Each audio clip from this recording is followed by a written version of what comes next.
so guys यो चाहिँ मक्सीको liver है ब्रेकर अनि त्यसपछि हाम्रो क्लच लिभर सो यो पनि अब फिट हुँदैछ बल्ल हल्का फुल्का बाइकको काम गर्यो यसको चाहिँ म सेपरेट भिडियो बनाउँदैछु अब यो चाहिँ हाम्रो पल्सर भएन हाम्रो केटिएमको लाग्दो रहेछ यसमा थ्याङ्क्स टु टेकु मोडिफिकेसन दाइ सो यो चाहिँ म फिट गर्दैछु यहाँ है सो यो खोलिदिउँ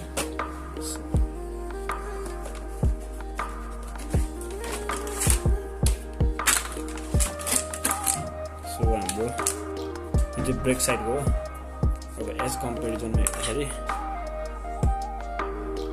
you can see the difference है त्यो बवाल देखिन्छ है let's do it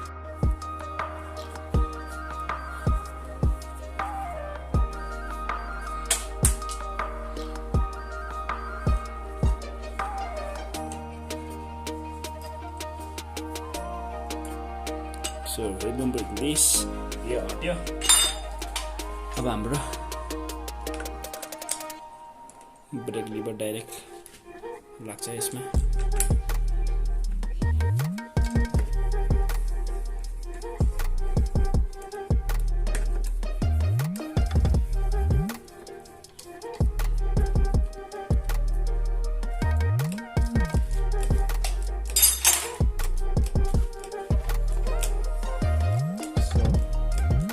So look, as you can see, mobile थिएछ है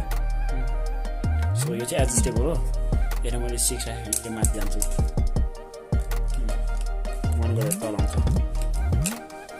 कतै तल सो अब हामी यताको खोल्दैछौँ यताको चाहिँ स्क्रु ड्राइभर नआउँथ्यो है सो यस्तो गरौँ त्यसपछि हाम्रो केबललाई चाहिँ अलिकति सो हामीले क्लच लिभरको नि भित्र त्यो गऱ्यौँ होइन के गऱ्यौँ भन्दाखेरि अलिकति बबल चाहिँ गरिरहेछ क्लच साइडको नि फिट गर्दैछौँ हामीले अब क्लच साइडको फिट गऱ्यौँ होइन अब हामी यसलाई स्क्रू गर्छौँ एनएसको लागि चाहिँ केटिएमको युज हुन्छ केटिएम लेखेको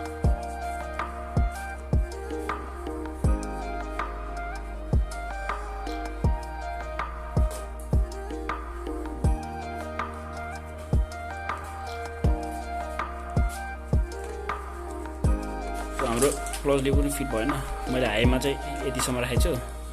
अनि मैले लोमा राखेँ भने चाहिँ हाफ क्लच है यति मैले हाफ क्लच राखेको छु है